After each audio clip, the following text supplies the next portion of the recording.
It's Bubba Rocks Media here, and it's my favorite time, the Rising Bands time. This time we've got something a little bit different. It's a band who have been going since the 90s. They have millions of streams and a lot of value to give. Please welcome Esoterica. I'm Luke, and I'm the drummer, and I get general dog's body, I suppose you could say that. I am also still trying to learn the guitar as well, so one day at a time. And I'm Matt, and I play the lead guitar and also rhythm guitar. So we do a bit of both. So yeah. That is awesome. And look, I want to get straight in here because I do a lot of work trying to get as much information and advice for brand new bands that are starting out nowadays from experienced bands like yourselves and rising bands and things like that. And I get a lot of DMs from these brand new bands as well. And they're constantly asking me to ask you guys these types of questions. And I'm curious because you guys have been going since late 90s, am I right? Forever, roughly. Yeah, late 90s, that'll do. Yeah. Good times back then, though. Yeah. Great music. Late 90s, early 2000s. That's my vibe. That's my era. I love it. And one of the things that I'd love to ask as well is like bands nowadays, right? They do find a lot of challenges with lineups, believe it or not, trying to find band members. And I've been getting quite a few messaging me asking if there's advice on like a good way to find decent band members that are going to stick with you. So when you guys first started, I'm curious, even back in the 90s, was there issues with lineup? Was there challenges just trying to do that? And also from a sound perspective for the band, these kids are made to feel like they have to be perfect straight away. And I do think that is down to social media. Because bands have to evolve. And I believe bands will always evolve over time. And I think that's a natural way. So have you got advice for that? So from the lineup perspective and from the sound and evolving perspective for these brand new bands? Me and Matthew went to school together. So we've known each other since we were, 5, I guess, something like that. And I'm not going to say how old we are now. And Toby, who's the singer, is my brother. So I've known him since I was born. And Will, who plays the keyboards, is our cousin. So I've known him for quite a while too. That being said, there are we have had a few lineup changes over the years, particularly in the kind of and a few kind of reshuffles, I suppose you could say, like particularly in the kind of guitar and bass department. I think, right, like the crux of what you're asking, like if you do music, first of all, and most importantly of all, you need to love it. First of all, like you need to love what you're doing. And you also need to be doing something that makes you excited, like makes you feel something, whether that's like sad or happy or angry or whatever it is, like, but something that kind of sparks something in you. And I think if that's true, and I think if you love it and you're motivated to do it just naturally, then like I tried to stop playing music for a couple of years, at one point, and I just couldn't. Like I everywhere I went, I was looking for a drum kit. It was ridiculous. I was in Thailand or somewhere, and I managed to find one eventually. And then we randomly started jamming up covers with someone. It was just the best day ever. But yeah, you've got to have it in your soul. I think first of all, and you've got to love it. In terms of specifically like finding band members, like Matt, for us, like when we were younger, it's different back in the day, right? Like you would put an ad somewhere probably, or I don't know, like. Yeah, I think that we started, I think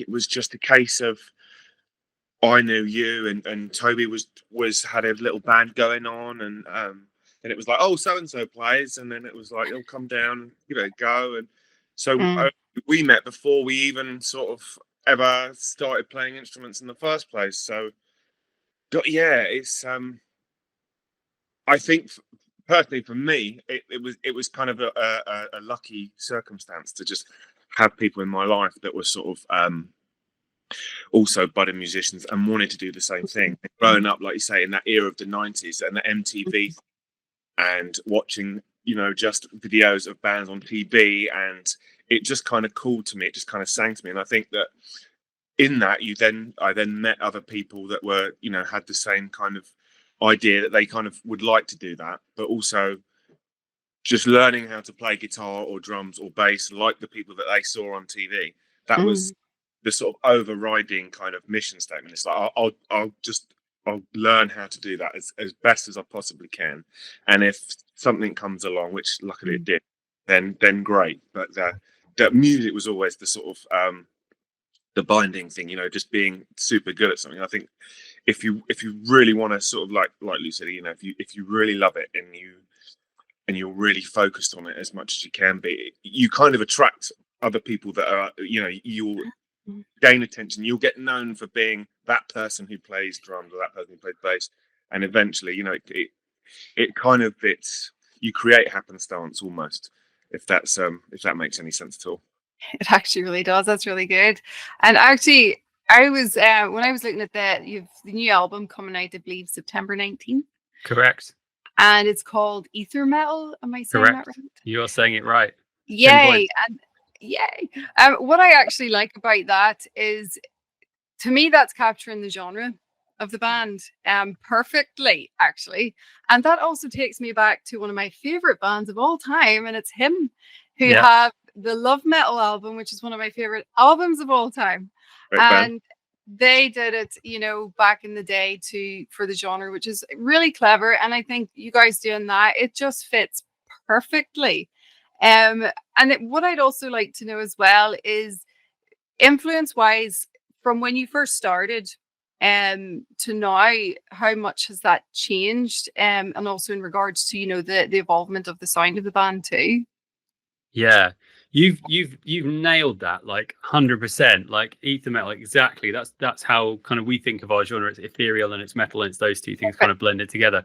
And particularly the ethereal side, I think, is one of the things that makes us a bit more unique versus maybe some other bands. Yeah, and it's funny you mentioned Him, because we actually played with him, you know, at Hammersmith Apollo, whenever it was, a long time ago now, more than 10 years ago probably. But that was an amazing time, and they were just a wicked band, and they were so generous as well. Villa very kindly came to see us actually play a show somewhere in London. I think that was after we played with them, Matt, was it? I can't remember, but anyway. Yeah, it was a Madame Jojo's, downstairs at Madame Jojo's in Soho. That was that's not there anymore, that venue. But yeah, that was really cool. But yeah, they were a wicked band, and yeah, totally. It's love metal obviously was a thing for them. Like, I'm not saying ether metal is going to be a thing for us, but to us it's personal. Like, it, you know, the album is, you know, it's kind of, we on our last album, which was called In Dreams, we just kind of figured out our sound finally after all these years. We kind of like, oh, this is what we are, and like kind of, and we started leaning into that. And then on this album, the new album, we leaned into it even more. You know, we just kind of went, you know, times 10. And so we just thought it was the perfect name for it, because it's just like, that is totally our genre. But in terms of like how it's interesting you talk about influences, and you say how have our influences changed over the years, because I think back to when I was a kid. I mean, me and Matt used to jam like Guns N' Roses together at lunchtime at school, you know, like and there was all the kind of big classic rock bands, whether it was, you know, like like Guns N' Roses, but even more, even things like Pink Floyd maybe, and stuff like that kind of, I guess, influenced us early on, and bands like Tool, even that kind of thing. And then, like, as time went on, I'd say we got compared a lot to a band called A Perfect Circle, you know, which is like a side project, I suppose, of Billy Howardell's project, really. But yeah, and kind of, so that was definitely a big part of our sound. And then I think as time went on, I think we found our own space, this kind of very ethereal sort of space that we just love and we just naturally gravitate towards and play. And then I think I know I feel like this. I can't speak for Matt. Matt might have a slightly different perspective on it, but going into this album, like we were sort of almost actively and aggressively trying not to be influenced by other things, if that makes sense. So trying to turn our sound up to 11 and try and be uniquely us. Because I think what happens a lot is, you know, you get, you know, a thing might become popular, whether that's, you know, Sleep Token at the moment, for example, or whatever it is. And you know, then other bands go on and they think, oh God, I've got to put a mask on, I've got to go and try and do that same thing. And it's like, we've already got Sleep Token, and no one can be Sleep Token better than Sleep Token. So don't try and do that. Like, try and just be you, you know, whatever that thing is. And like I say, on the last album, back in whenever it was, we were probably recording it about 2017, somewhere in there. we'd figured out this sound, you know, like, and so I just really, ever since then, I think we've been trying to lean harder into that. But I don't know, Matt, you might have a slightly different angle, but I don't know. Yeah, absolutely. Over time, it kind of has just sort of with each album, it's kind of progressed a little bit more. You know, you find a little bit of another ingredient in, and I think with this album especially, you know, I think the sort of just the writing influences that begin to come in, because obviously every time your music taste as people like to change. I would only listen to, you know, up to about the age of about 21, I was only listening to sort of Dream Theater, Megadeth, Metallica. It had to have guitars, it had to be super heavy, it had to be played at a million miles an hour, otherwise it was just, I didn't want to know. But then come along other bands. I listened to a lot of Queens of the Stone Age now, a lot of shoegaze music. I was listening to some Nick Drake the other day, kind of a lot of sort of softer singer-songwriter type stuff, which I really, so all of those things end up kind of like watching in and sort of forming, and then you sort of just have this thing that, and you sort of look at it and go, blimey, how did we end up here, sort of thing. But I think in a funny way, I'd like to sort of add to what Luke was saying, is that you by trying really hard to be who you are, you end up not listening to so much of the music that you might get classified as being like, almost, you know, I don't listen to as much Sleep Token or stuff like that. It helps to, I think, sort of make us or anything I'm doing to sort of be as original as possible. So I'm not subconsciously, I haven't stolen something off someone else or something like that. So you guys are clearly original. Like, it stands out from the crowd for sure in so many ways, which I'm going to really delve into as well. But what we're going to do is we're going to play a song now, and it's I think one of the newer ones out, called Firefly. You burn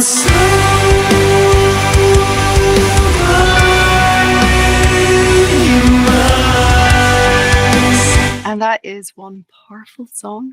And I think that song in particular really does showcase your sound. It's phenomenal. And to me, it's like a dopamine releaser as well, because I'm always like emotionally connected to music. That's how it works for me. So it doesn't matter the genre, like it could be Slayer or it could be him, you know, or somebody completely left field that you wouldn't expect that I would like, but it's just, the song just hits in the right place. And you guys are killer at doing that. So what I'd love to know is, with this song here in particular, were there many challenges with creating the song? And as well, was it an easy process to record it? Yeah, Firefly was the first single off the new album, and it just went crazy. Like, it's like easily the most popular song off the new album so far. And I say so far because obviously the whole thing isn't out yet and you never know, but like, yeah, it really connected with people. And I think it's funny, we realized the other day there were, I don't know, there's at least a dozen people that have got a tattoo of the Firefly from that single. And you know it's connected with people there when they've actually, like, you know, inked it onto their body for life. For you know? Sure. So like, I love that even if one person it connects with them like that you feel like you've succeeded. Do you know what I mean? And but yeah, in terms of how that song came about, so it like a lot of our songs, they all come from somewhere that's really personal. And that song, you know, was a personal song to our singer. It's about someone he loves and cares about very much.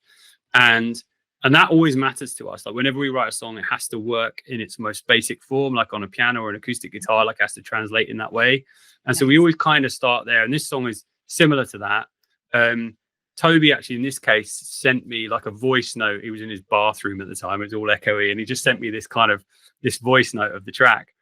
And then I was just, I could immediately hear it, like the whole thing in my head. So I was like, boom, and went and just kind of laid it down pretty quickly, really, like in terms of like the general structure.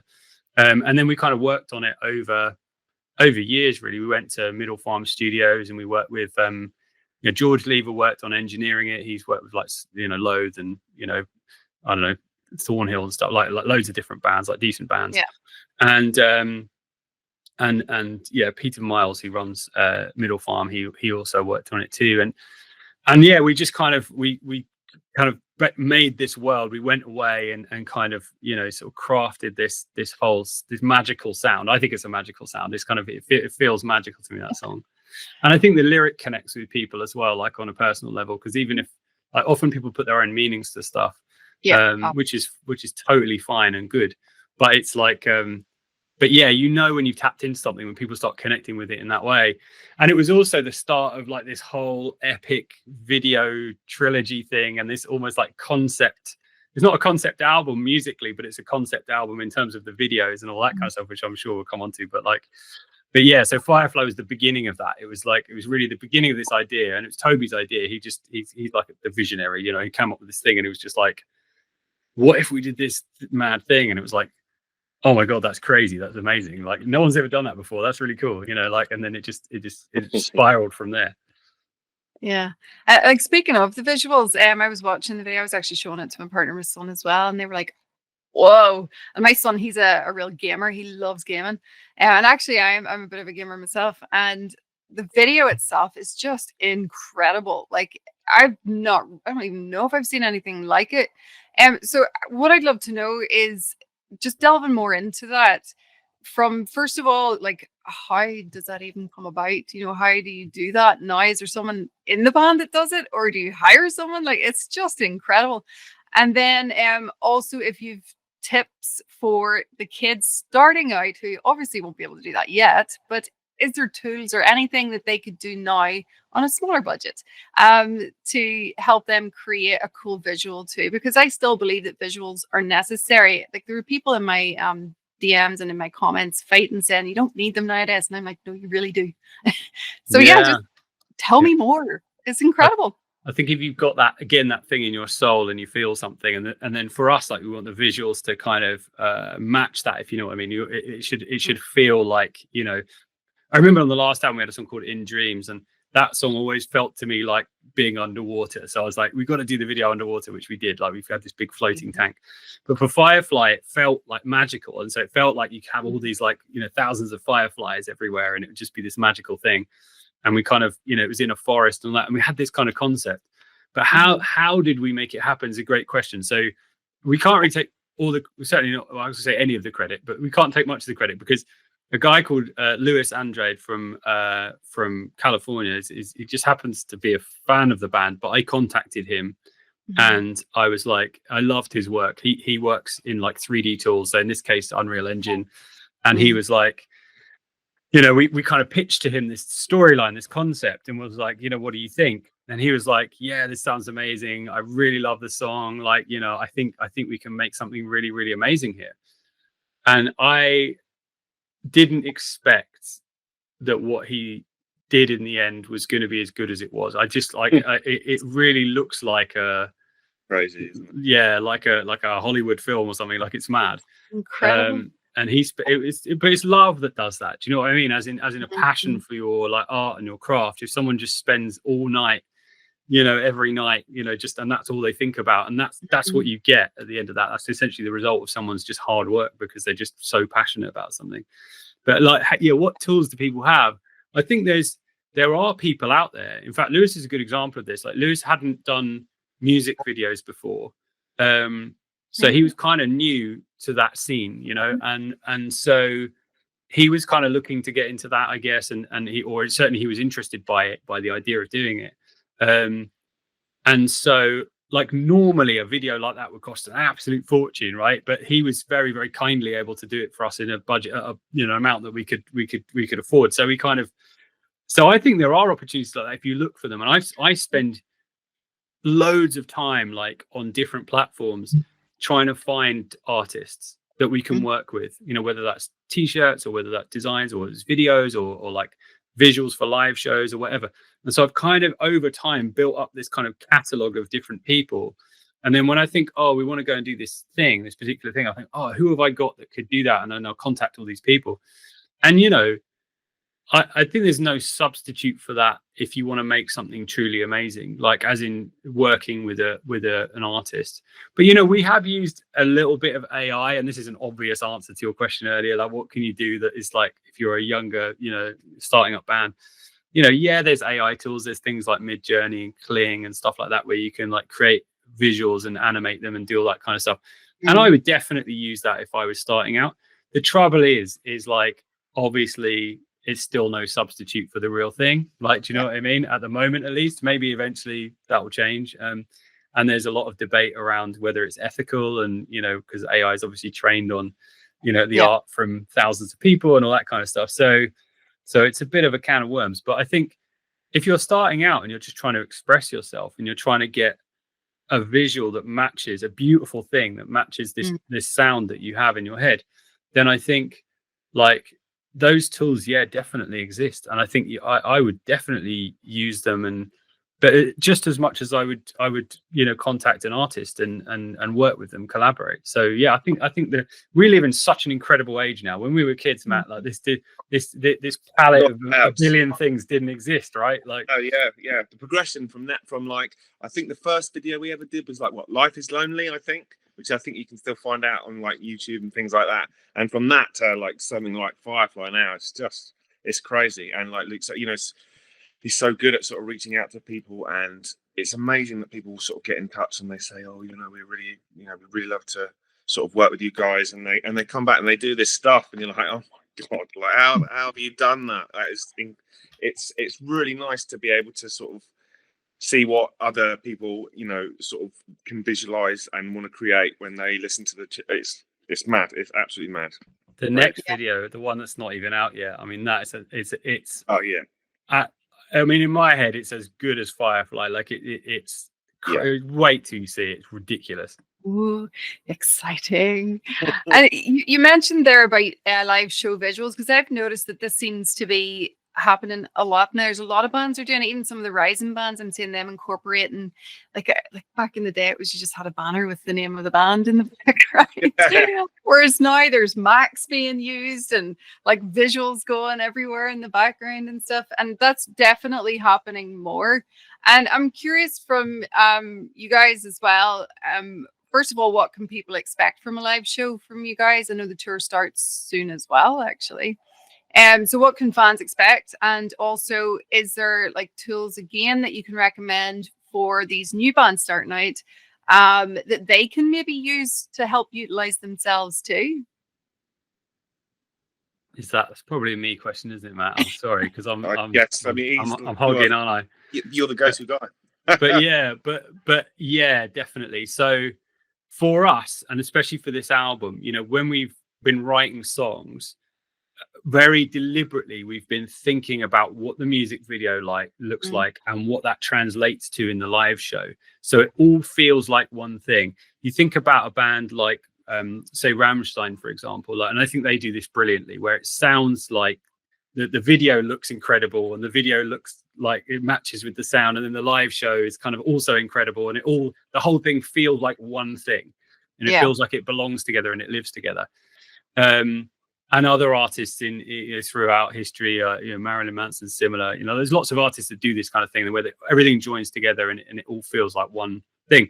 And I think as soon as we discovered, we were like, hey, we are ether metal. We were like, what does that look like? What does it sound like? What does it feel like? What does it look like? And what's the experience like in a show? And I think like we've just tried to turn that up to 11, like on this album, where we've been like, okay, like we got to make the most beautiful videos we can make that really match that sound and really do justice to the kind of this magical thing that we're trying to create. But then the live show equally has to be super immersive for us, and it has to be an extension of that sound. So I think that could and should be different for every band. If you're a band, take Ed Sheeran, for example, like when he first started playing live, he just had a loop pedal and an acoustic guitar, and it was, can I swear, it was brilliant. Like it was fucking brilliant. And like he's just a dude on stage, right? Like, and that's good enough. In fact, up until only very recently, he started having screens and other things. Like for years, he was just a dude with a guitar. I dread to think what his like his touring schedule looked like. There's probably one guy in a van, and 50 lorries with t-shirts in. Do you know what I mean? Like ridiculous. But but good for him. It's great. And that works, and whereas for us, I think it's clearly we have like a big sound, we have big synths, we have like string orchestras, we have choirs, like, so live, like to do that justice, I think, it has to be this big immersive thing. So we've definitely, clearly like where we're moving towards is more like the upcoming show that we're going to do at the Shepherd's Bush Empire in London, which is, you know, we have a 16-piece orchestra there, we have a 16-piece choir, we have a whole bunch of special effects, which I can't really talk about. We have another big thing, which I also can't really talk about. And yeah, we've got that. There's another thing which I can't. Whatever. Anyway, so there are. It's a big, like, it's really we're punching, if I can put it that way. Like for like I don't. I was saying to someone the other day, I don't know of any show that has ever happened that has these major things that we're kind of planning all in one venue at the same time. I literally, maybe I'm wrong, but I don't know of it. Like, you know, I know of people that have done kind of similar things in some ways. Metallica did S&M, and like, you know, Bring Me the Horizon have done similar things with their production and stuff.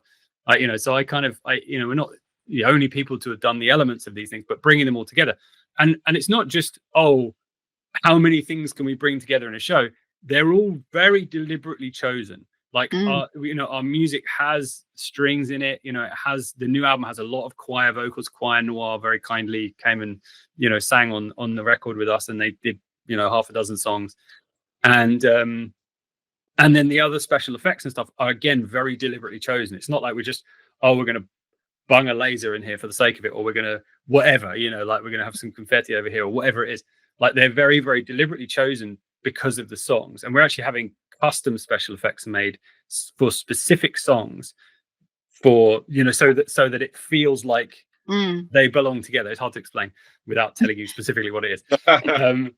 But yeah, and I am so excited. And maybe the gig will be a disaster, and I'll drop my drumsticks and Toby will lose his voice and it'll be a terrible thing. But it doesn't matter, because we're on this path to this show that we're designing. I'm sure it'll be awesome.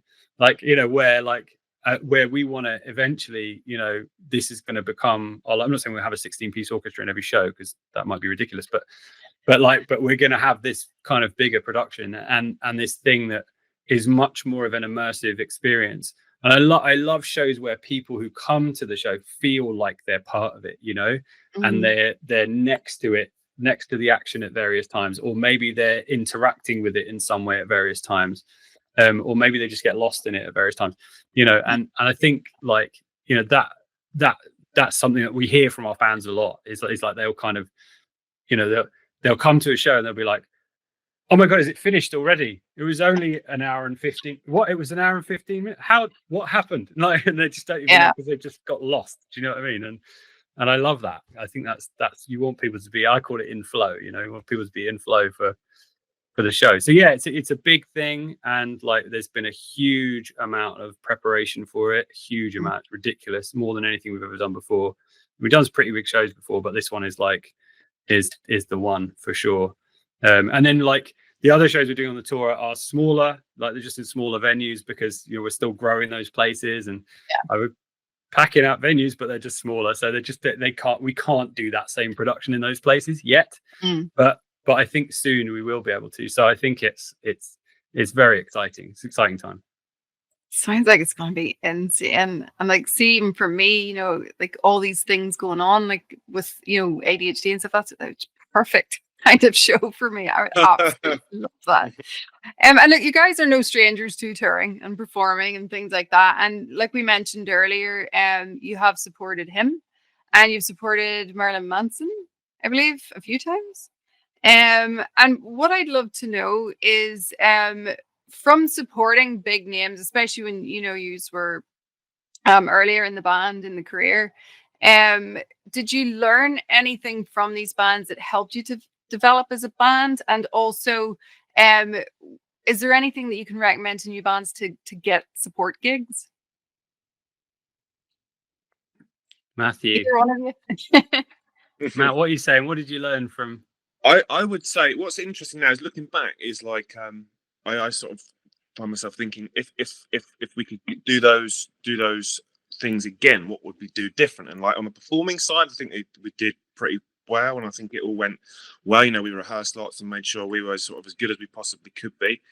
You know, moved a lot, make sure we're doing, you know, everything on that side of things. But I think today is much more geared up to be able to, for bands to be able to capitalize on once they've done a show, you know, with Instagram, with socials, you know, people can get directly on it. Whereas when we were doing it, those sort of things weren't so readily available. So sort of being able to sort of get the ball or keep the ball rolling in terms of getting out there and getting a sort of broader appeal in a shorter space of time is something that is I don't know about easier to do, but you've got a lot more tools to help it make it readily available for you. And as to getting gigs, I think that's something every band struggles with. You contact people and they're either too busy, or that they feel like they can't do something for you, or it's that is a bit of a one. Actually, I'm no ideas.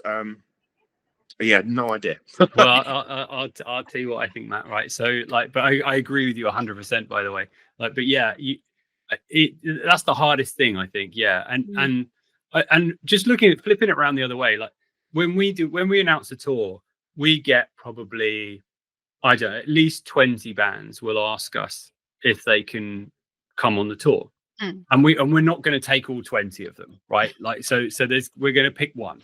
So even at our level, like we're somewhere in this sort of Shepherd's Bush Empire. So we're not Wembley Stadium, we're somewhere down here, like it. Even at that level, like there's maybe a 1 in 20 chance. Think about it that way, right?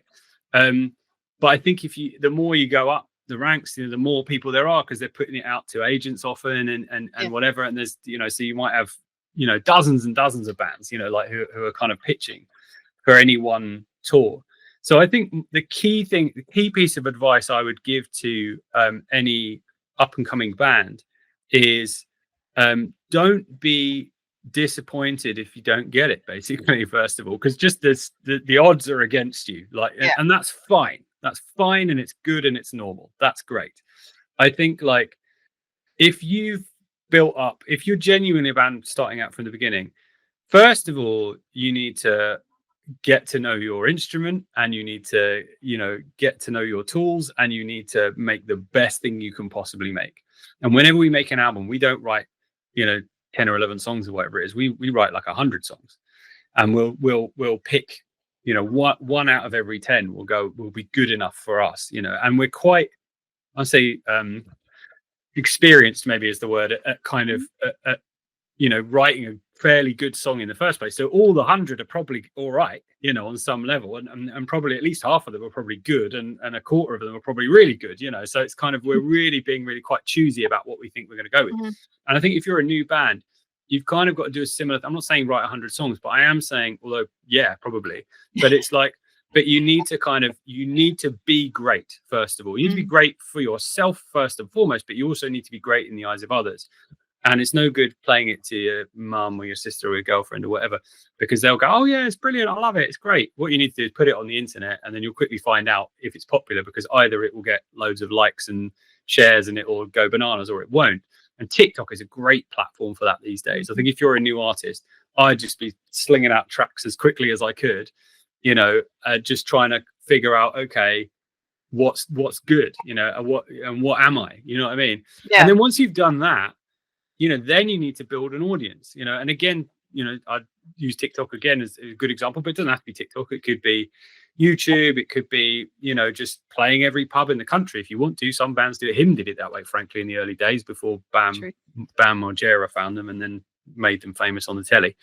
But, and I think it's just getting out there, Ed Sheeran's a good example. He famously did like a gig every day or something for like several years or whatever it was, just to get himself out there and just to meet people. But you can do it online, and I think once you've built an audience, and this is where I think a lot of people get disheartened or give up, because it doesn't happen, in a week or a month. You might, if you get really lucky, it might do, but very, very unlikely. More likely is you're going to be working away at your craft for years plural, most likely, before you even get established, or before you even figure out what you are and you figure out what great is for you, and once you figure out what great is for you, I would just lean into that, just keep doing that as much as you can. And then I think that only then are you ready to pitch yourself for for tours and things like that. And I would be looking for artists that I align with in some way. It doesn't, you don't have to be exactly the same as them, but complementary in some way, you know. And I would be trying to find out their agents' details. It's kind of easier to do now, a lot easier to do nowadays than it used to be when we first started out. You can do a lot of that stuff online. And I would, you know, be contacting agents, you know, and frankly, you've got to contact hundreds of them to get one result. You know, that's the truth. You know, again, because of those odds that we talked about earlier, you know. So yeah, that's the answer. That's the magic answer. And really hard work, years of work, and millions of emails. Good luck. Every band basically needs a Luke who's essentially a genius, a tech wizard, great musician, promoter, sort of, you know, website guy. He's just kind of is the guy, the go-to guy. So every band needs there's always a Luke in most bands, and we're lucky that this is our Luke. So yeah. No, that's true, and that's actually really, really valuable. And the kids, I know they're gonna love that. Like, that's so good. And even coming, you know, from the like what to do to even get even slightly chosen to be a support band, you know, that's so valuable. So thank you so much for that. And we're going to actually play another song. So this time we're going to go for, I think it's my favorite, but I'm still trying to choose. Anyway, Burn. I watch you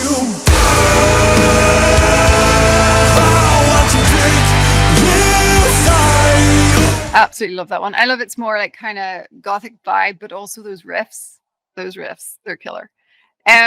What I want to know first of all is what you love most about that song, and so far, what song has been the easiest to record from the new album that you can say?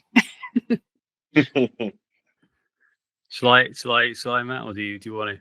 Go on then, Lukey. Yeah, you go. Okay, well, just real quick, like Burn is a special track for me because it's like it is a little bit more. A lot of bands have like a kind of a you know, an area that they kind of sit within, and that area can be quite varied or it can be quite narrow. You know, for I'm going to say something that might be rude here, but I'm not meaning to be rude. But you know, I won't even mention the band. Actually, it's fine. But some bands would just have one style; they just play one thing, right? And then other bands are really varied. Take Muse, for example. They play all sorts of stuff. Sometimes it's classical, sometimes it's super pop, sometimes whatever, right? Like, you know, indie type music. And I think Burn for us is like right out there on the edge of you know, what is us, if that makes sense.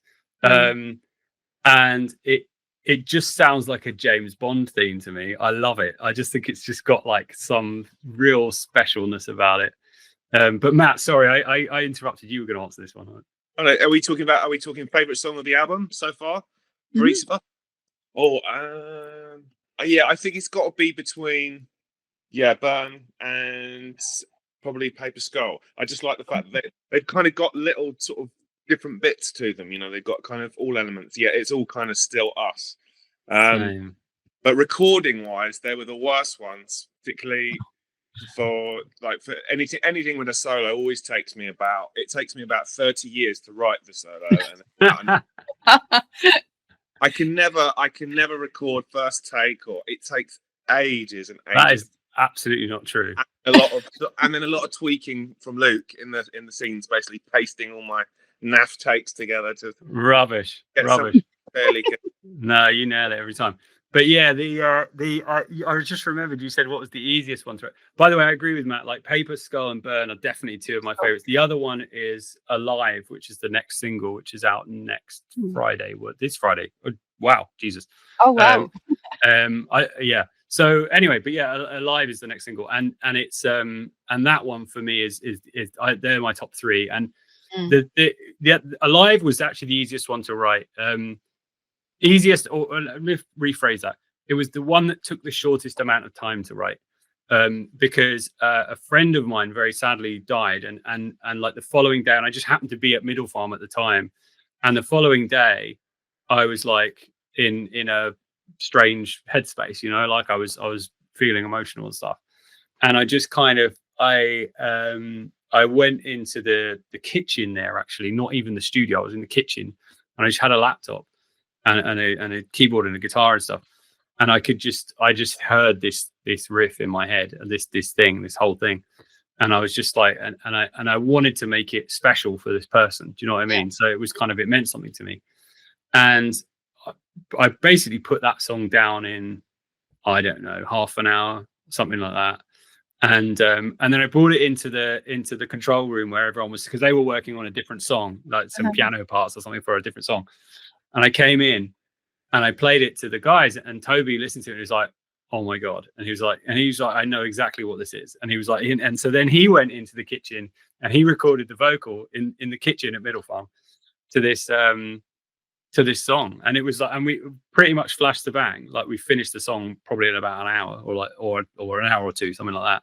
So that one was the easiest, I mean the fastest to write. It wasn't easy because it was heavy, but it was like it was quick. That's so cool. Like, I remember speaking with a band there, and they said that they had a riff from like 13 years ago and they just kept it, and they've only just put it into a song now this year. And that fascinates me, but it also teaches you kids, keep everything. Yes, definitely. We had the same thing on the last album, a song called Hunted, which, like, we had this riff for years. I don't know how long, but literally probably since, I don't know, it was the first album, but the second album or somewhere in there, it was like we had this riff for a really long time. We always, I always liked the riff. I always really loved it, and I was like, we were just never quite, it never found a home, you know. So I know that story so well, and I think you're right. You've got to keep hold of it, especially if there's something good about it, then keep it. I mean, we've got, for every album, like I said, we write like hundreds of ideas. So there is what I call the album graveyard, right, where we have all of these different songs that didn't make the cut, and oftentimes I'll go back and listen to them just to see if there's anything in there that we end up changing into a different thing, or like, do you know what I mean? Like, end up kind of reviving it in a different way, because sometimes there's some really great stuff in there. Yeah, I find that fascinating, and it is a great way though too for kids, because some of them may not even know, that they're going, I don't know about that riff, but keep it, because you never know. Absolutely. Absolutely. And moving on here now too, I want to talk a bit about social media as well, because I know that we did touch on this a little bit earlier, that you guys have seen so much change over the years for your whole career, from cassette tapes to streaming to social media, to all the new modern ways of doing it. And you did actually touch a bit as well on how actually good it is nowadays too, and maybe a wee bit easier. But is there advice for kids now that you can offer?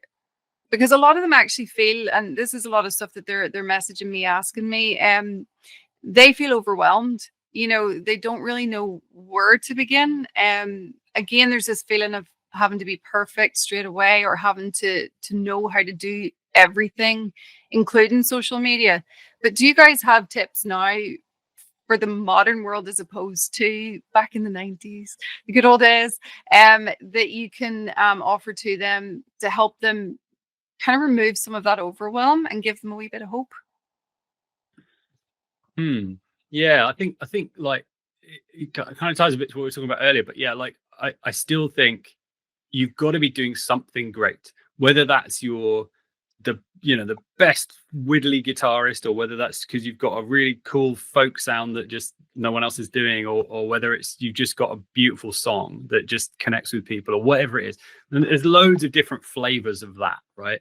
It could be that you've got 4 drummers in your band, or it could be anything. Like, it could be some random thing, right?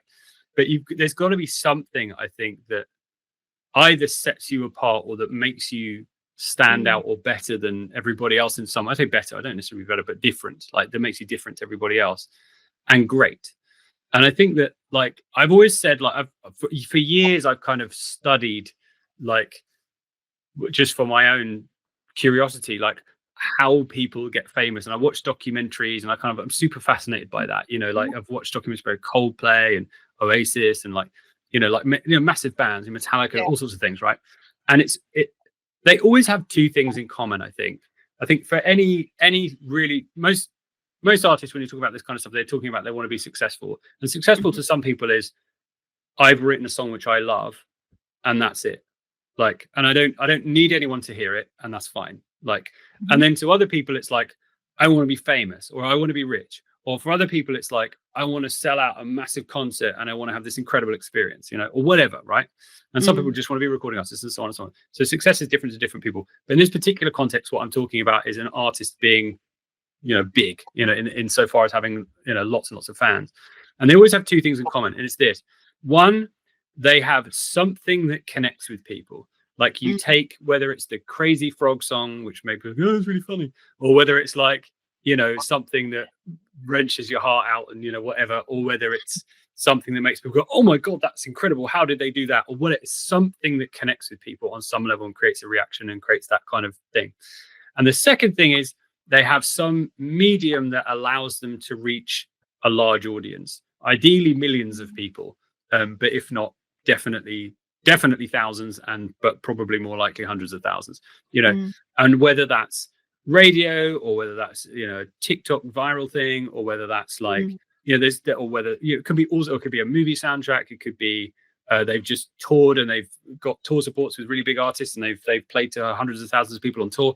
Loads of different ways of reaching people, but like that is always a common factor. There's some catalyst. For Coldplay, it was BBC Radio.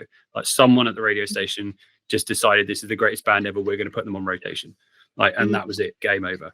You know, or like I remember Linkin Park talking about in one of their interviews. They were with a major label, so they had a big budget to do lots of advertising and had proper booking agents and whatever. But the thing that really sent them skyrocketing was the Transformers movie.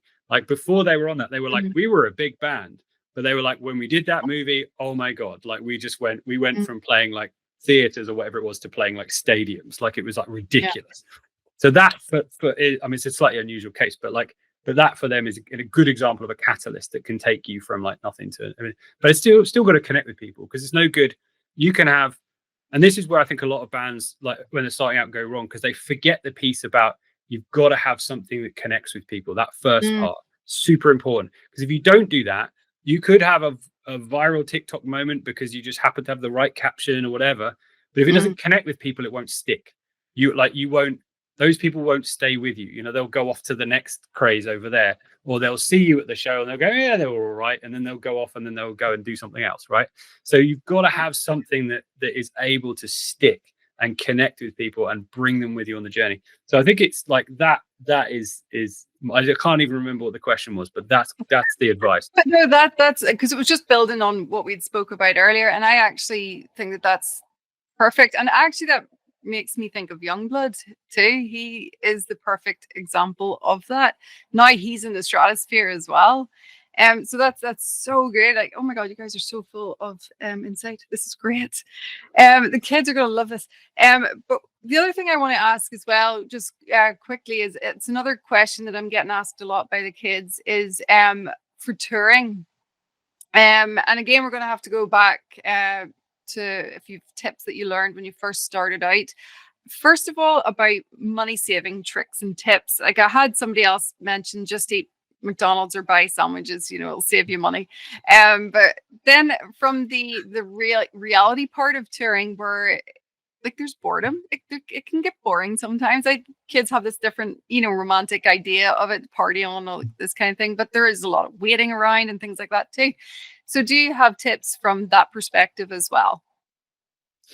Yeah, definitely. I think touring, there's two sides to this, because there's touring as a brand new band just to learn how to play live and how to be engaging or to translate the music that you've recorded into a live setting in a way that is also amazing, also really important. I think if you're going to be a touring artist, obviously, because that stickiness that we talked about isn't going to happen if you're really wooden on stage, or if you don't perform well, or whatever, if you don't connect with people in person.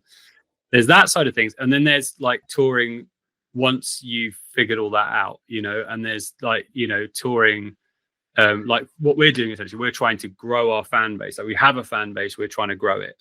And they're slightly different things. And I say that because if you're really genuinely starting out, then yeah, you know, you need to try and do things cheaply. Like for us back in the day, that would mean like hiring the cheapest van that we could find. That's probably the most expensive thing that you're gonna have to pay for. And then you got to pay for the fuel.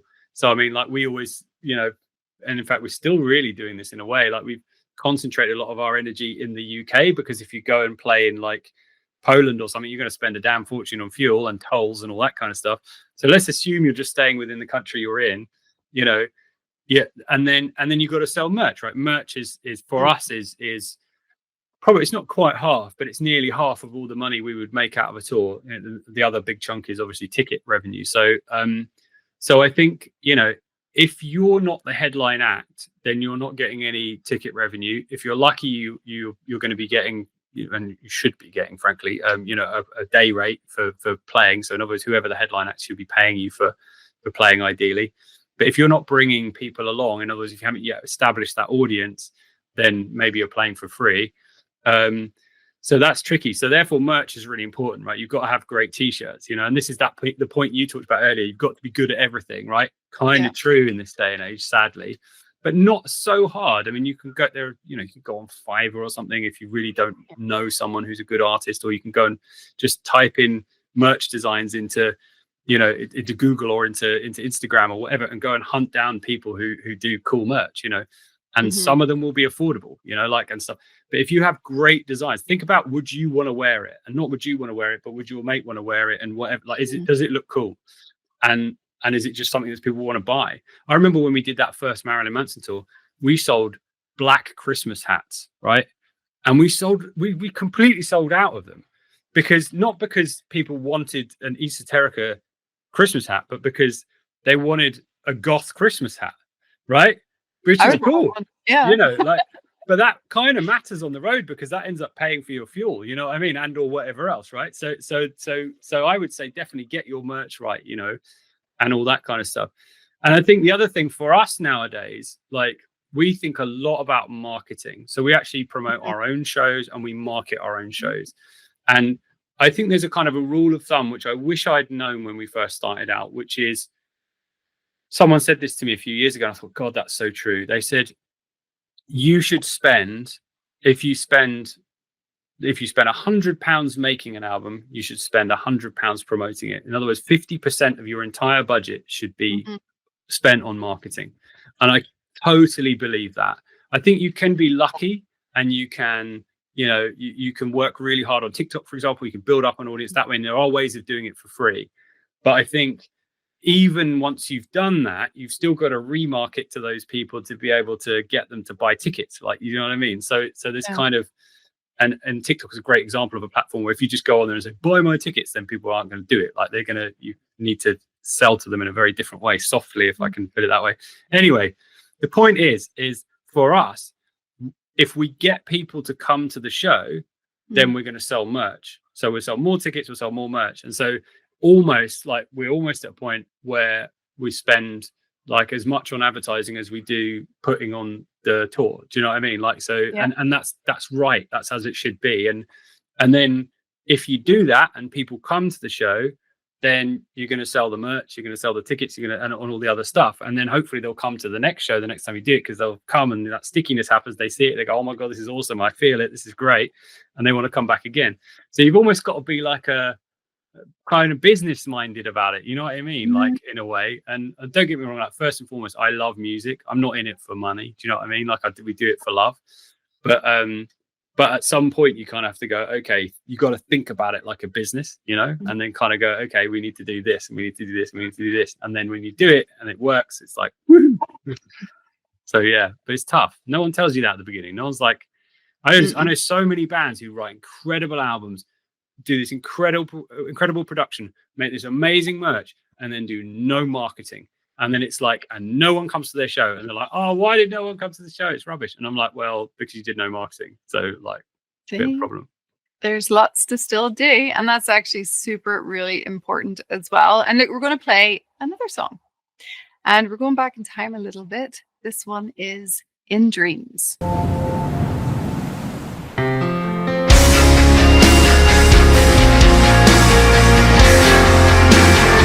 What I'd like to know is, you guys have a decent back catalogue now, and for new fans finding you, is there a starting point that you would recommend? So do you recommend going to older songs first, or do you recommend starting with a new album and work their way back? I would say new songs go back. Actually, I would think that was yeah. So you've got like things like Nothing Left to Lose, the album Nothing Left to Lose. You've got in the In Dreams album, and obviously the latest album, which will be out soon. Yeah, that would be my recommendation. Perfect. What What about songs, yourself? Matt? What songs would you pick, Matt? If you had to What pick, songs? pick 2 or 3, what would you say? Okay, so what from each album going back? I'd say Maybe just pick one from each album. What would you say? okay. Each album, I would say probably Paper Skull from the latest one. I'd say Humanity or In Dreams from In Dreams, and then Nothing Left to Lose. I would have to say probably It Rains. I've been listening to It Rains. Oh, lovely, nice. And then we'll skip the first 2 albums because that's too long ago. But I think I'll answer it. Through the voice of our fans, because we just did a survey actually, and we asked them what songs they want to hear at the live show. I'm just trying to find the list, but I can tell you almost from memory, because they said what they always say, which is In Dreams is historically our most popular song. Paper Skull. There's a song called The Still, which was the last song off of the last album. And it was our uncle was killed in a motorcycle accident, which was terrible. And so it's kind of about speaking to your children if you could after you had died. It's a weird thing. But it's kind of very emotional. I think people really connect with that, especially live. It's almost like we call it the taking them to church moment. It's like a whole thing. And then Burn. So that's the and Firefly. So there you go. So that's the top 5. They said In Dreams, Paper Skull, The Still, Burn, and Firefly. I think that's a pretty good list. Good list. That is a good list. Oh, And that's perfect for people who are just discovering you now and they need to know where to go. So that's awesome. The other thing I like to ask bands, I just find this part fascinating, is the first time that you ever performed. Now, this could be you were 5, it could be you were a teenager, anything like that. It doesn't have to be in the current band.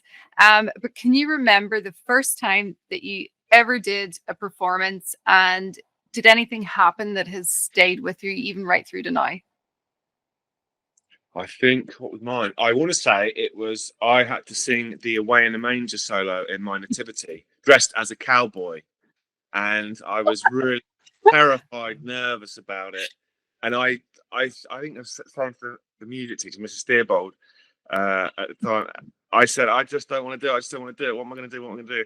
And I was only about 5, and she just said, if you really need to, just close your eyes. So I just did that. I just closed my eyes and sang it, and it went okay. But I'll never forget that. I can still now, I can see everyone stood there and me standing up and being like, oh, here goes. Oh, God. Oh, man. That kind of, like a roller coaster, just as you go over. That's the first thing I ever remember doing in this sort of musical thing in front of people. Yeah.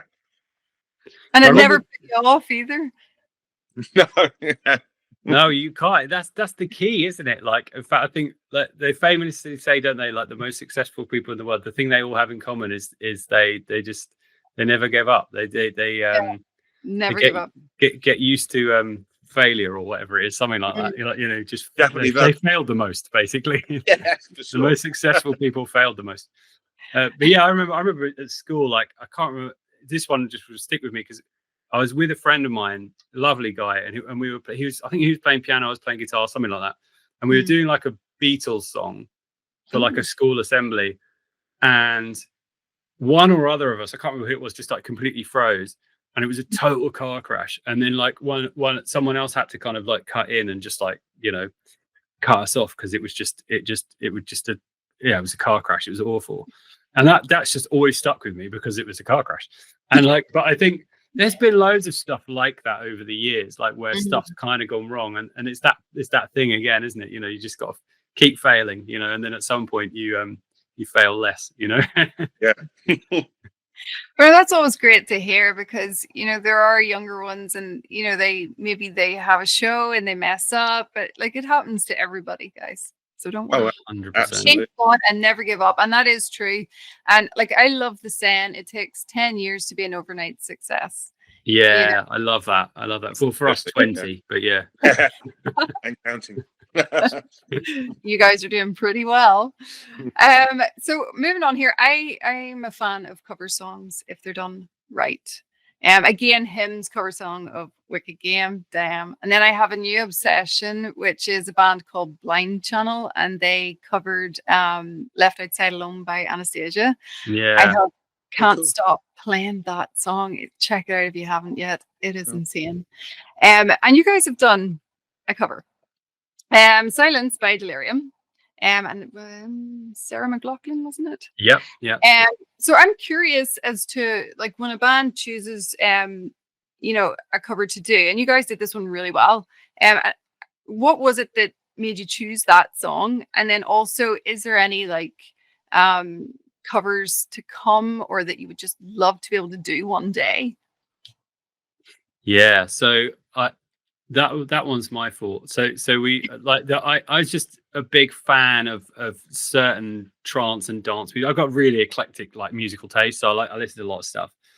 And like we didn't just want to do any old cover, we wanted to do something that we could make our own, if you know what I mean. And so Silence, it was originally, there were all these dance remixes of that song, and the original was quite dancey, and so we were just kind of like, but I just, and I sat down and I just happened to be a fan of the song, and there was a bunch of different songs, and I sat down one day with an acoustic guitar, which is often where I start, and I was like, okay, like I just started going through all these different songs, thinking, which ones of these songs do I think would make sense for Toby to sing? Like what would sound right for him?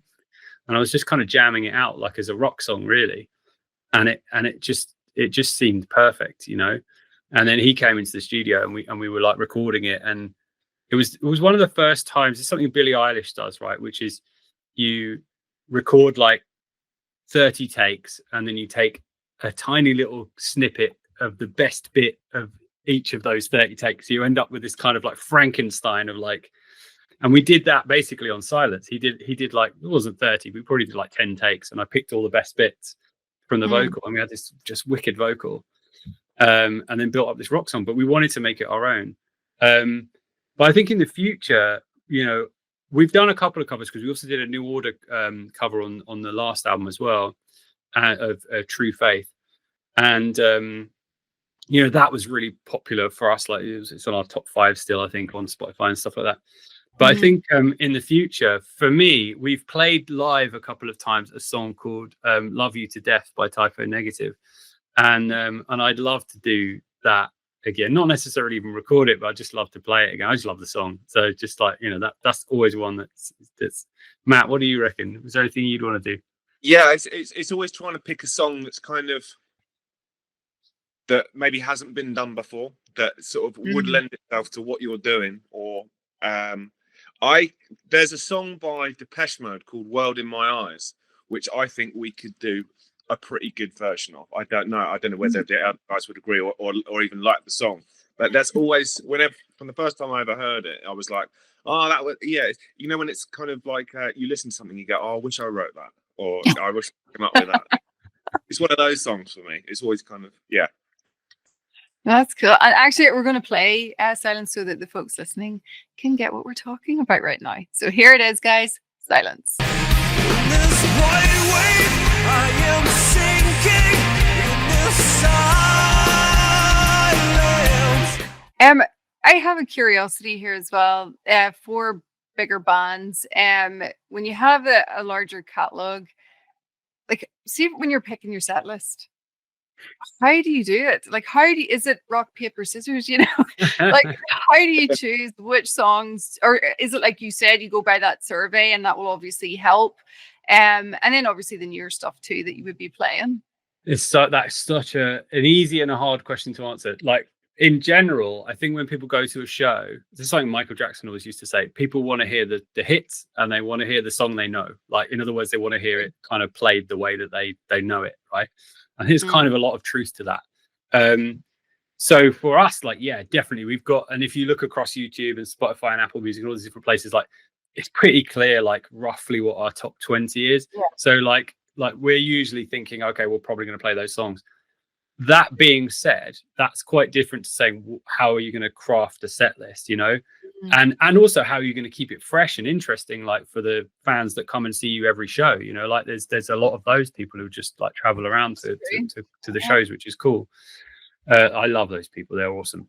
But yeah, so like, and this also because we've got the new album out, Ether Metal, which is out on the 19th of September. Like we've obviously got a whole bunch of new songs, and this tour is all about that new album. So it's this set list for this tour is really fresh. Like there's so much freshness because we've just got a whole bunch of new stuff, and we've deliberately been trying to play as many of those new songs as we can in the festivals and stuff that we've been doing over the summer and stuff, just because like we're trying to get that thing I was talking about earlier, where, you know, if you're a new band and you go out onto the stage and you've got to figure out what good is like in a live situation. When you have a new album, that's kind of true again. Like for us, like we've got to go out and go, okay, how can we make this as awesome as it can be? You know, like, but yeah, I think for us that you want to take people on a journey live. So you want to open with for us, a big opening, and you want to like get people going and all that kind of stuff. Somewhere in the middle, it kind of goes to a different place and it goes to outer space, and people probably zone out a bit and go a bit, you know, maybe there's some ballads or something or some guitar solos or whatever. And then you bring it up again at the end, and there's a big energy at the end and a big ending, you know. And so there's kind of, I feel like our shows always follow that kind of, that path, that narrative of, you know, and we kind of break the show into 3 sections. We have like the party section, and we have the kind of, you know, the space section, and we have the kind of, maybe the 4 sections.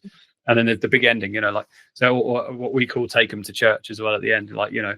So there's the kind of, there's these different zones. And I think when someone comes to a show, when you really perfect the art of a live show, I'm not saying we've done that, but I think other artists have, like, I think it has that kind of, it keeps you engaged all the way through the show, and it keeps you surprised and interested and kind of going, wow, you know. And that's kind of hard to do for an hour and a half, you know. It's hard to do for 10 minutes, you know, let alone an hour and a half. So I think, like, you know, we're always pushing ourselves, and that's why this show that we've got coming up is so big in a way, because we've got so many different elements. Some of them are visual, some of them are literally tactile, some of them are to do with music, and some of them to do with performance, you know, whether it's to do with, you know, other musicians on the stage. I can't say too much, but like, yeah, it's like it's a big thing, and it really matters, because I think for us, and certainly this is true for me, and I think it's true for Matt too, which is one of the big things we love about music is not just having made a song which you love and you go, wow, that's really cool, but it's then obviously going and playing it live. And those experiences live, like, how do you take that to the best level that it can possibly be? And you think about the best nights out that you've ever had, you know, like, and those experiences and how you feel, and, you know, all that kind of stuff. We've got people coming to the show, they're getting on a plane and they're traveling, and they're going to go and check into a hotel, and then they're going to go to a restaurant, they're going to come to the show, and we want it to be like spectacular for them, like it's they're spending their money and they're coming and all this. And we got this woman coming, she's bringing their kid, it's going to be their first ever concert, right, coming to our London show, and it's like, you want that memory for them to be special, you know what I mean, and for that experience to be special. And like I don't know any other show where you can go and see like a 16-piece orchestra and a choir and a band and special effects for like 25 quid. It's just not a thing, you know what I mean, like, I'm aware of. So I think, and we always try and keep stuff really affordable for people, because I know it's like, for me, when I'm like looking at something going, Jesus Christ, it's like £150 a ticket for like a show which is probably going to last an hour or whatever. It's like, come on, that's ridiculous, like, you know, and I can't afford it, you know, like.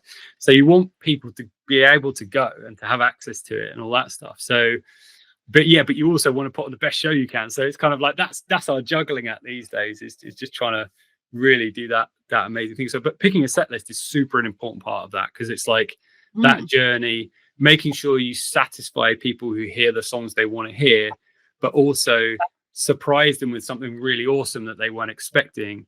And maybe throw in a couple of, you know, the odd deep cut here and there, like where someone's like, you know, and there'll be those fans. I mean, Matt, you know, right? There's people every time who are like, why don't you play Empire of Eyes or whatever? Some random track from like, you know, 10 years ago. And all audiences are normally very good at telling you what does work live and what doesn't. Sometimes you record songs and you go, oh, this is great, I love this song, and then you play it live and it just doesn't have the same. It doesn't have the same effect. It doesn't have the same character live, and you're like, it's a real show. But yeah, audiences are very quick to sort of tell you what is good and what is effective live and what isn't. And then so over time you can sort of begin to piece together that, the like Luke is saying, the ideal sort of set that sort of starts with a big one and you go down and a few ballads and then build it back up. And yes, it's been lucky enough to be able to sort of have a nice catalogue to draw from now where we can sort of do that. So I remember when we had Humanity, didn't we, off the last album, and it was it felt like a kind of I would say an album track, but like what didn't feel like a big single to me. Like we did put it out as a single, but it wasn't like. But then we played it live, and oh my god, it just went off for some reason. I don't know why. And I remember we were playing the Underworld, I think it was, and it's like the chorus comes in, and it's just got this bone-shattering bass thing going on in the chorus. I don't know how it works, but it just something magical happened, and it just works. And I remember the end of that show, we went backstage. And people were stomping on the floor and the walls were shaking because they were like saying, for the encore, like sort of thing. And I had goosebumps because I was just like, that's never happened before. Like, and that sometimes the planets align in terms of like the perfect set list and the perfect songs for live. And that was one of those moments, definitely. Yeah, I think that's amazing. Like that the audience can teach you as well, like about your music and which songs to go with, and even to help develop too as writers. I've spoken to a few bands about that. And moving on here, we're coming to the end of this soon as well. And I just wanted to ask, this is something that I've had a lot of kids messaging me about, and they want to hear, I guess, from, more established bands, maybe as a comfort thing too. But we kind of touched on it earlier, and it's about imposter syndrome. Creatives, being we all suffer with it, and like they always feel that how do you recognize, or how do you know to trust yourself? Obviously over time you'll learn, you'll know, like you'll gain more confidence in yourself as a songwriter or as a performer. And these kids are asking, how do you know when to believe in yourself? And is there a way, is there a trick, is there somebody that you just hand it to go, look, that's good? Is there anything at all you can offer just regarding this? As someone who's I get it all the time, and it's to some degree it's like staying really sort of aware of your intention and why you're doing something, and really not paying too much attention to any sort of doubting voice that's coming from any sort of monologue you've got going on, or anyone who's like literally sort of wants to detract from you, whether it's a negative comment or anything like that. And it's so easy to listen to. It's that old adage, isn't it? It's if someone has a bad experience, they're likely to tell 10 people, whereas if they have a good experience, they'll only tell like 1 or 2. And so you really cling on to that. For some reason, we just are geared up to cling on to negative comments, and if that feeds back into anything that you're feeling negatively about yourself, then it can be a real thing to overcome. But if you've got an idea of something that you want to do, and you whatever you have to do to just keep yourself on track and keep focused, definitely don't mask behind drink or drugs or Dutch courage or any kind of sort of false confidence boost. Don't get lost down that. Allow your confidence to come from the fact that you've invested your time, your effort, and your energy into trying to be really good at something, which will continue for a long time to come. And know that it's a journey. It's not a destination. It's just something that you'll constantly be working on and experiencing and learning how to do better. And yeah, I absolutely understand where people asking you that it comes from. It's horrible, but I don't think it ever leaves you. I think it's kind of part and parcel of being someone that's likes to create stuff. Yeah. You're your own worst critic, aren't you? Because you look at other people and you go, wow, that's amazing, but when I do it, it's not quite like how they do it. But then that's a good thing if it's not quite like how other people do it when you do. It's but I definitely. So I hope what I've said helps in maybe some small way. Matt, 100%, and like I get it with mixing because I'm not a mix engineer, but like for one reason or another, I've ended up mixing the album, and I didn't want to, but I did, and I kind of enjoyed it on some level. But Jesus, the level of imposter syndrome is like huge for me in that area. But I think like just listening to Matt talking there, like he's so right, but I think music is so subjective, right? Like and doesn't matter what it is, whether you're the most popular artist in the world, I don't know, Taylor Swift or something, or Ed Sheeran or whoever it is, I don't know who it is today, like there will be a whole bunch of people who hate them, like and it doesn't matter what, like or if you're or if you're the most cool niche artist in the world, there'll be someone who hates that too, like so there's always going to be people who dislike what you're doing, and that is fine and that's normal. I think what matters the most of all is, more than anything, is that you like it. You have to like what you do. If you don't like what you do, then you shouldn't be doing it, in my opinion. Like, but if you like it and you think it's good enough, then it is good enough, because at the end of the day, it's just music. There aren't any rules. Like, it's not wrong. It's right. If you Phineas, who actually who produces all Billie Eilish's stuff, he kind of said this in an interview. He said, well, if I think it's right, then it is right, because it's what I intended it to be, and it's the song that I made. So tough. And I love that attitude, because it's kind of like, it's like technically it might be wrong. I mean, there's loads of examples in like huge pop songs where there's something technically wrong in it. Like there's a layer in there that's literally out of tune, or something's been cut off in the wrong place, or whatever. But it's a huge song, and it means something to millions of people. So who cares? Like, it's like, so I think, but most of all, it needs to, you need to be happy with what you've done. And to Matt's point earlier, you are always your own worst critic. I know I am. And I'm still not, I'm never happy with anything we've done ever. Like, I never listen to it after we've done it, because I'm like, at the time, I'm like, yeah, this is great. And then afterwards, that's rubbish. It's awful. But that's just the nature of the beast. And then you get people coming along saying, oh my God, I played your song at my wedding, or like, or someone's funeral or something, or like, or this song stopped me from committing suicide, or whatever, like mad stuff. Mad things, like they say things to you just that you think are insane, and then but to that person it matters, and you did a thing and it matters to that person. That's enough. It doesn't, if that's one person, that's enough. So yeah, no, that's amazing. And actually, I think that's probably the best answers that I've had yet to that question, so thank you, both of you. Oh, awesome. So to wrap things up here as well, if you can let me know what else you have going on. I know there's the tour, I know there's their album. Is there anything else that you need to let us know about? So we have, there's our next single's coming out on the 12th of September. The album's coming out, Ethermet. So the next single's called Alive. That's coming out on the 12th of September. That has, I think, and I'm not trying to be rude to Lewis here, who did an incredible video for Firefly, but I think Alive has the best video out of any of the ones we've done. And it also finishes off the story that we've kind of created across this whole album. So that's super exciting. The album is out on the 19th. So all of the songs that we haven't released, people will get to hear for the first time then. That's super exciting. The day after the album comes out, the tour starts, the UK tour.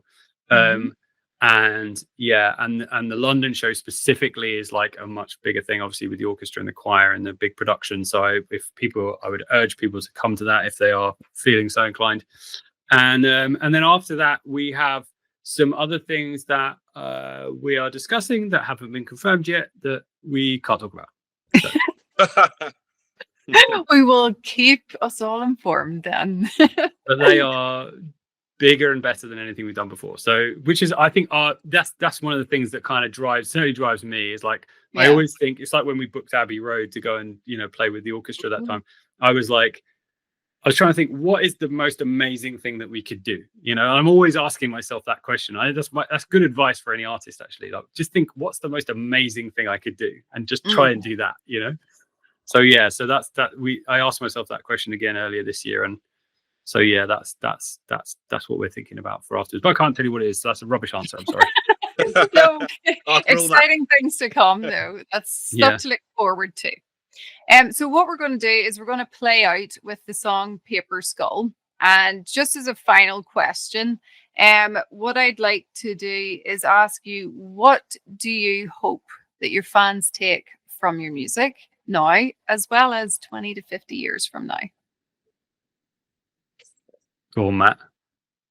I hope it'd be really cool to think that any of our songs become like, like you have signposts in your life and you connect those, or maybe memories of certain times in your life, and you connect them to songs or bands or gigs.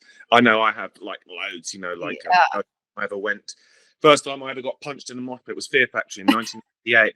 The first time, I ever got crushed in a pit was Marilyn Manson, The Big Day Out, all these kind of things. Just injuries, there's injuries, but there's also good times. The first song you ever sort of you kiss someone to, or whatever it might be. Everyone has those kind of moments, don't they, that are sort of normally linked to music or something that's been created. So I would like to hope or think that maybe some of our songs will serve as those little memories in someone's life, or people's lives. That'd be awesome. I love that, Matt. Absolutely perfect. And look, guys, thanks so much for hanging out with me and chatting music. It has been awesome. Thank you. Thank you. It's been a real pleasure. It's been easy. Where's the time gone? I know, it's just flown in. But anyway, here it is, Paper Skull.